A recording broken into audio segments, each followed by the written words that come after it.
राधे राधे दोस्तों। आज की कथा केवल रामायण की गाथा नहीं है, बल्कि जीवन की सबसे गहरी सच्चाई का संदेश है। क्या कभी आपने सोचा है, अगर पितरों को जल नहीं देंगे तो घर की समृद्धि क्यों रुक जाती है? क्यों शादी ब्याह में अड़चने आती हैं? क्यों मेहनत के बाद भी मकान अधूरा रह जाता है? और यही नहीं, आज हम जानेंगे कि भरत जैसे पुत्र की माँ कैकेयी, जिन्होंने इतना त्याग किया, उनका नाम आज तक बेटियों को क्यों नहीं दिया जाता। तो आइए इस रहस्य और भक्ति से भरी कथा की शुरुआत करते हैं। शास्त्रों में लिखा है, पितृ देवता प्रीत्यर्थम श्राद्धम कुर्वीत, अर्थात पितरों की तृप्ति के लिए श्राद्ध और तर्पण किया जाता है, क्योंकि जब तक पितृ प्रसन्न नहीं होते घर में सुख समृद्धि नहीं आती।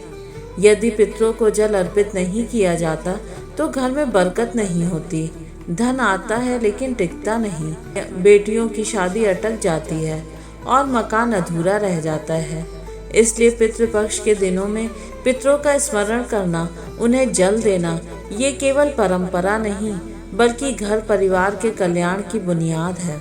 रामायण में भी यही संदेश छिपा है। प्रभु श्री राम के चरणों का जल केवल केवट ही नहीं बल्कि उसके परिवार और पितरों को भी मुक्ति दे गया। क्या आपने कभी सुना है कि किसी बेटी का नाम कैकेयी रखा गया हो? नहीं ना। लेकिन सोचिए, रावण जितना बुरा था, उसकी पत्नी मंदोदरी का नाम आज भी लोग रखते हैं। उसके बेटे का नाम मेघनाद आज भी गांव में सुनाई देता है। उसकी बहू का नाम सुलोचना आज भी लोग गर्व से रखते हैं। परंतु भरत जैसे पुत्र की माँ कैकेयी, आज तक किसी बेटी का नाम कैकेयी नहीं रखा जाता। क्यों? क्योंकि कैकेयी ने राम के वनवास की बात मानी थी। परंतु सच्चाई यह है, कैकेयी वंदनीय थी, निंदनीय नहीं। उन्होंने जो त्याग किया वह किसी भी माँ के लिए असंभव है। जब कैकेयी ने वरदान मांगे और राम को 14 वर्ष का वनवास सुनाया, तब महाराज दशरथ रो पड़े। राम राम कहते हुए जमीन पर गिर गए। उनके आंसू देखकर राम जी ने कहा, पिताजी चिंता मत कीजिए, आपके वचनों की रक्षा करना ही मेरा धर्म है। मैं वनवास स्वीकार करता हूँ। राम जी ने पिता के आंसू पोंछे। सीता जी ने कहा, स्वामी आप प्राण हैं और मैं शरीर, प्राण के बिना शरीर कैसे रह सकता है। और लक्ष्मण जी ने भी साथ जाने का प्रण लिया। लक्ष्मण जी ने जब माता सुमित्रा से अनुमति मांगी तो माता ने कहा, पुत्र मैं तुम्हारी माता नहीं हूँ, तुम्हारी माता सीता है।